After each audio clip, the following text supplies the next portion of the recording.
حضرات گرامی، سورہ بقرہ کی، سورہ آل عمران کی آیت نمبر 48، 49 اور 50 آپ حضرات کے سامنے تلاوت کرنے کا شرف حاصل کیا۔ رب کائنات جل مجدہ الکریم ارشاد فرماتا ہے: لا يتخذ المؤمنون الكافرين اولیاء من دون المؤمنین۔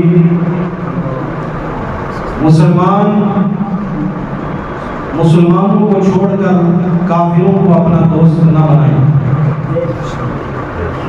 وَمَن يَفْعَلْ ذَلِكَ، اور جو ایسا کرے گا فَلَيْسَ مِنَ اللَّهِ فِي شَيْءٍ، تو اللہ پر اس کا کچھ ذمہ نہیں۔ إِلَّا أَن تَتَّقُوا مِنْهُمْ تُقَاتٍ، ہاں مگر تمہیں ان سے کوئی ڈر ہو۔ وَيُحَذِّرُكُمُ اللَّهُ نَفْسَهُ، اور اللہ تعالی تمہیں اپنی قہاری سے ڈراتا ہے۔ وَإِلَى اللَّهِ الْمَصِيرُ، اور اللہ ہی کی طرف پلٹ کر جانا ہے۔ قل، اے حبیب آپ اعلان فرما دیجئے، ان تخفوا ما فی صدورکم او تبدوہ یعلمہ اللہ، جو کچھ تم سینوں میں چھپاتے ہو یا اس کو ظاہر کرتے ہو اللہ اس کو جانتا ہے۔ وَيَعْلَمُ مَا فِي السَّمَاوَاتِ وَمَا فِي الْأَرْضِ، اور اللہ کی شان تو یہ ہے کہ وہ زمینوں اور آسمانوں کو کی علم کو، آسمانوں اور زمینوں میں جو کچھ ہے اس سب کو جانتا ہے۔ وَاللَّهُ عَلَى كُلِّ شَيْءٍ قَدِيرٌ، اور اللہ رب العزت ہر چیز پر قادر ہے۔ یوم تجد کل نفس ما عملت من خیر محضرا، جو نفس جو جان نیکی کرے گی اس کو وہ حاضر پائے گا۔ وما عملت من سوء، اور اگر وہ برائی بھی کرے گا اس کو بھی وہ حاضر پائے گا۔ تود لو ان بینہا وبینہ امادا بعیدا، وہ تمنا کرے گی روح اس کا نفس کہ کاش اس کے اور اس کی برائی کے درمیان بہت دوری ہوتی۔ وَيُحَذِّرُكُمُ اللَّهُ نَفْسَهُ، اور اللہ رب العزت تمہیں اپنی قہاری سے ڈراتا ہے۔ وَاللَّهُ رَءُوفٌ بِالْعِبَادِ، اور اللہ تعالیٰ اپنے بندوں پر بڑا رحم فرمان۔ آیت کریمہ کی شان نزول حضرت عبادہ بن صامت رضی اللہ تعالی عنہ صحابی رسول ہیں۔ جنگ احزاب جو کہ سورہ احزاب میں اس کا ذکر ہے، اس جنگ کے موقع پر رسالت مآب صلی اللہ علیہ وسلم کی بارگاہ میں عبادہ بن صامت رضی اللہ تعالی عنہ نے عرض کی: یا رسول اللہ صلی اللہ علیہ وسلم، ہم جنگ احزاب کے لیے جا رہے ہیں، میرے کچھ یہودی دوست ہیں جن کی تعداد 500 ہے۔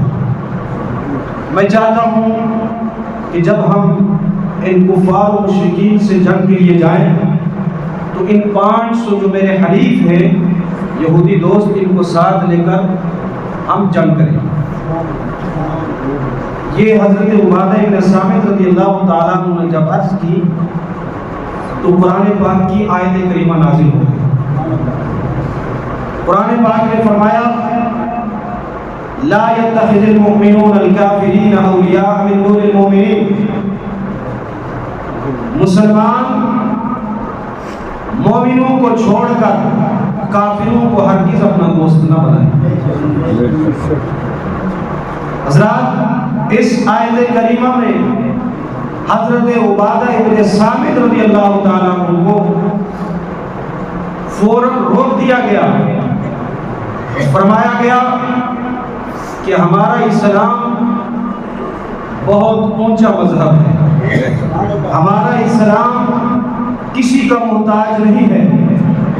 ہمارے اسلام کو جب کسی کی ضرورت ہوئی تو اسلام کے ماننے والوں نے وہ سارا کچھ نچھاور کر دیا۔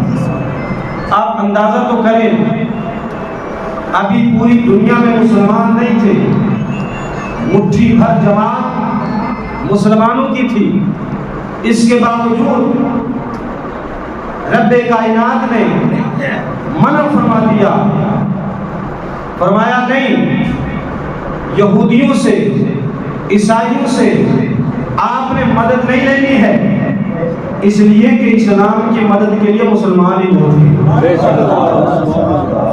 اب آپ اندازہ لگائیں، جب مٹھی بھر جماعت کے لیے یہ حکم ہوا، اور آج تو الحمدللہ دنیا کو کوئی کونا ایسا نہیں ہے جہاں اسلام کی بہاریں نظر نہ آئیں۔ آج اگر مسلمان ہمارے عرب ممالک خصوصاً یہود و نصارہ کو اپنا دوست بنائے، ان سے مدد طلب کریں، تو سمجھ لو وہ قرآن کی سراسر مخالفت کرتا ہے۔ قرآن پاک نے فرمایا لا يتخذ المؤمنون الكافرین اولیاء من دون المؤمنین، ہرگز مومنوں کو چھوڑ کر کافروں کو اپنا دوست نہ بنائیں۔ اب یہاں پر یہود و نصارہ کو بھی قرآن پاک نے کافرین فرمایا۔ کیا فرمایا؟ کافرین فرمایا، اس لیے کہ کافرین کے اندر وہ ساری جماعتیں داخل ہیں جو دائرہ اسلام سے خارج ہیں، اور مومنین کے اندر وہ سارے مومنین مراد ہیں جو کلمہ پڑھنے والے ہیں۔ اور ایک بات یہ بھی ذہن میں رہے کہ مسلمان کی بھی دو قسمیں ہیں، ایک قومی مسلمان اور ایک مذہبی مسلمان۔ یاد رہے گا انشاءاللہ۔ قومی مسلمان 72 فرقوں کو کہا جاتا ہے،